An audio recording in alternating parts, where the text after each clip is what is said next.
Kalau sesudah berwudu, kalau udah berwudu, boleh tak dilap? Boleh tak dilap air wudu? Melap air wudu hukumnya makruh. Kata Imam Nawawi, meninggal tahun 676, dalam kitabnya Al-Majmu' Syarah Muhazzab. Melap, mengusap air wudu pakai anduk, hukumnya makruh. Tapi kalau kedinginan boleh. Di Maroko kalau bulan Januari 0 derajat kedinginan. Di asrama tak ada pemanas air. Mau dimasak pakai gas-gas mahal. Berwudu lah pakai air dingin macam kulkas. Habis berwudu langsung dilap. Tapi di tempat kita tropis 30, 35, 32, 33 derajat. Kenapa dilap? Biarkan sampai kering.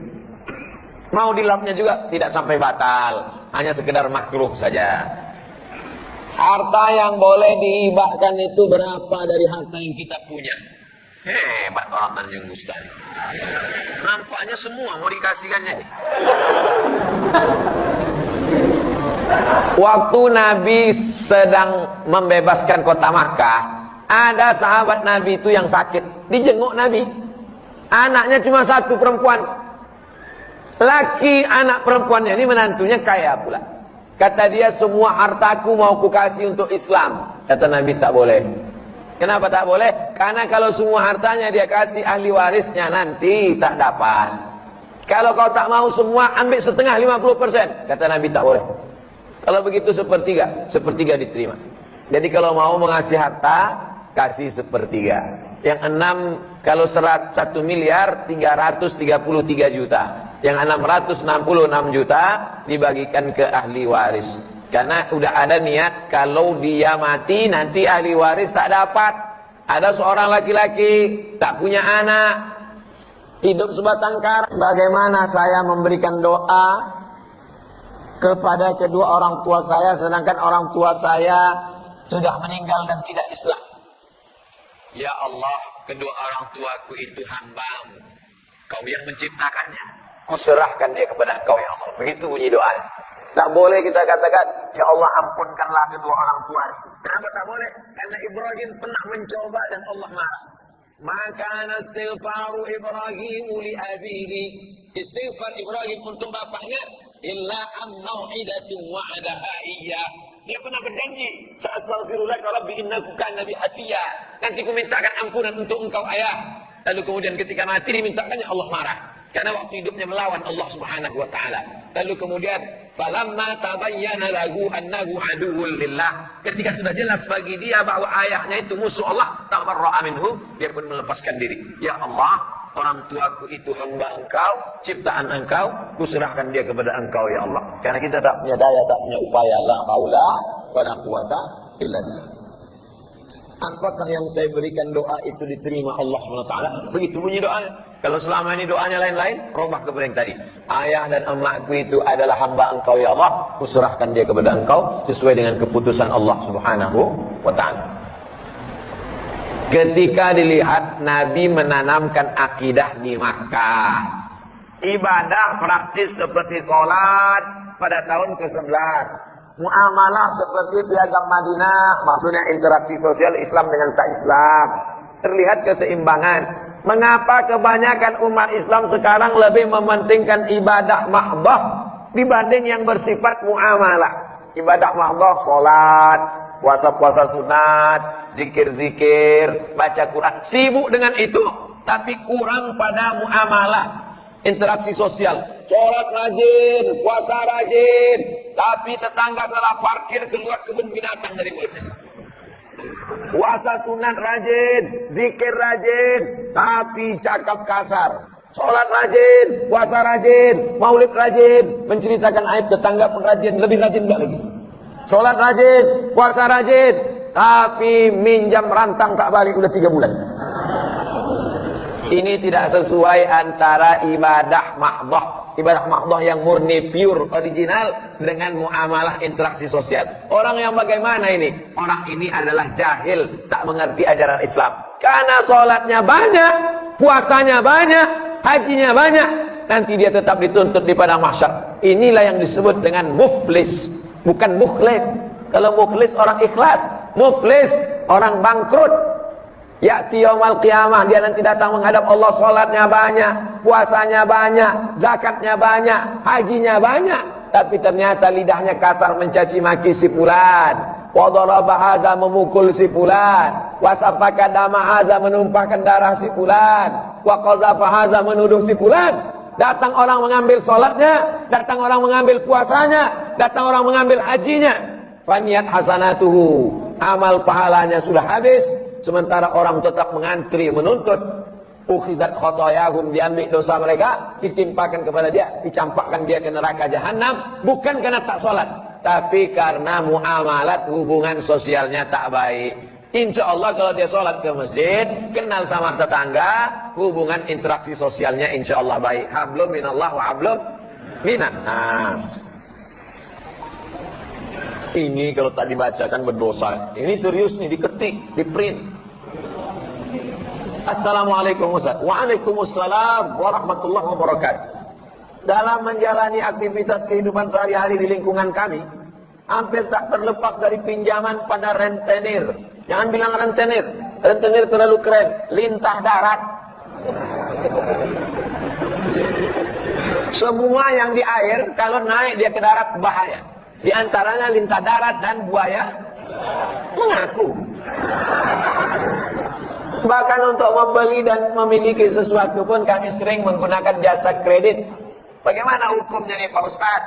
Karena kalau itu tidak kami lakukan, sulit kami untuk jualan. Untuk ini nampaknya bukan bertanya tapi menawar.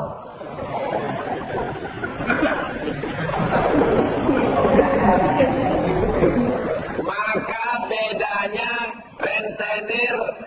rentenir pula. Bedanya lintah darat dengan syariat Islam itu letaknya di mana? Lintah darat tidak mau tahu, mau rugi mau untung, yang penting kau bayar bunganya. Dililitnya kita, lama-lama habislah harta kita, lama-lama nyawa kita naik, kumat darah tinggi, jantung koroner mendadak mati. Mati dalam keadaan berhutang di sekeliling pinggang. Na'udzubillah. Mudah-mudahan Allah selamatkan kita dari riba ini, insyaallah. Adapun jual beli dengan kredit, tapi akadnya barang dengan uang, maka hukumnya boleh. Misalnya Pak Ketua Masjid mau jual sepeda motor ke saya. Ustaz Somad, mau ku jual sepeda motorku ini ke Ustaz. Berapa harganya Pak Haji? Ini 10 juta, Ustaz cicil lah 10 bulan, sebulannya 1 juta. Boleh apa tak boleh? Gimana detailnya Pak Ustaz? Silakan buka handphone, tulis di Google Somad Maroko Google. Tulis di situ SOMADMOROCCO. Somad Maroko. Maroko, bukan Maroko. Maroko, tempat saya kuliah dulu. Somad Maroko, tulis setelah spasi kredit. Kredit, enter. Dapat tulisan. Somad Maroko kredit. Dah, tengok di baris bawah. Jual beli kredit tidak ada keberatan di dalamnya. Tak ada keberatan berarti boleh. Jika waktu dan tambahannya diketahui. Beli sepeda motor sebulan 1 juta, 12 bulan 12 juta. Boleh. Meskipun harga kredit lebih mahal dari kontan. Karena penjual dan pembeli sama-sama dapat untung. Penjual mendapat manfaat tambahan harga. Sedangkan si pembeli mendapat manfaat tambahan waktu tempo. Adakah zaman Nabi orang kredit? Ada. Dalam Sahih Bukhari. Bahwa seorang muslim membeli budak namanya Barirah. Di kreditnya selama 9 tahun. 1 tahunnya dibayar 40 dirham. Ada. Jadi yang tak boleh itu pinjam duit, bayar duit. Pinjam 10 juta, bayar 12 juta, haram. Adapun uang dengan barang, maka tidak apa-apa. Itulah bedanya lintah darat dengan bank syariah. Di bank syariah akadnya adalah saya mau beli mobil. Duit tak ada. Maka saya datang ke bank. Lalu bank kemudian membelikan mobil itu Apakah akadnya itu dengan cara dia beli mobil lalu dia jual mobil, akadnya mobil dengan uang, atau dibeli taukil, atau akadnya kafalah. Jadi akadnya macam-macam, orang tak mengerti karena di fikih masjid sibuk dengan fikih toharoh, air suci mensucikan. Asik dibahas masalah khilafiyah, masalah kaki celana, masalah jenggot, masalah darah bisul, darah jerawat, darah wiladah, darah nifas, darah haid, darah nyamuk, darah macam-macam. Padahal muamalah ekonomi Islam ini penting. Jadi kesimpulannya, kalau dengan interaksi bank syariah, insya Allah sudah keluar fatwa DSN, Dewan Syariah Nasional. Mudah-mudahan kita selamat. Tapi dengan rentenir, dengan meminjamkan uang, bank berjalan berkeliling, riba menjerat leher, mudah-mudahan kita diselamatkan dari riba ini insyaallah. Amin ya rabbal alamin. Sekarang manusia ini menjadi makhluk yang konsumtif. Zaman dulu orang cukup punya sepatu cukup, sekarang punya sepatu mesti mahal. Zaman dulu orang punya jam cukup, sekarang jamnya mesti bermerek mahal. Padahal jam mahal sama jam murah kalau sudah habis baterai sama mati juga. Dulu orang asal pakai baju cukup, sekarang orang pakai baju outfit yang mesti berdiri mahal, style, gaya hidup naik, gara-gara kehidupan yang konsumtif dengan medsos dan lain sebagainya. Maka iqna' bima qasamallahu lak, takut aghnan nas, merasa cukup dengan pembagian Allah sehingga engkau menjadi orang yang berkecukupan. Makanya kita diajarkan doa, Allahumma qina bihalalika an haramik. Cukupkan hati kami dengan yang halal sehingga kami tak mencari-cari yang haram. Orang kalau sudah dicukupkan hartanya, dicukupkan makannya, tapi sibuk mencari yang haram, sesungguhnya itu hukuman.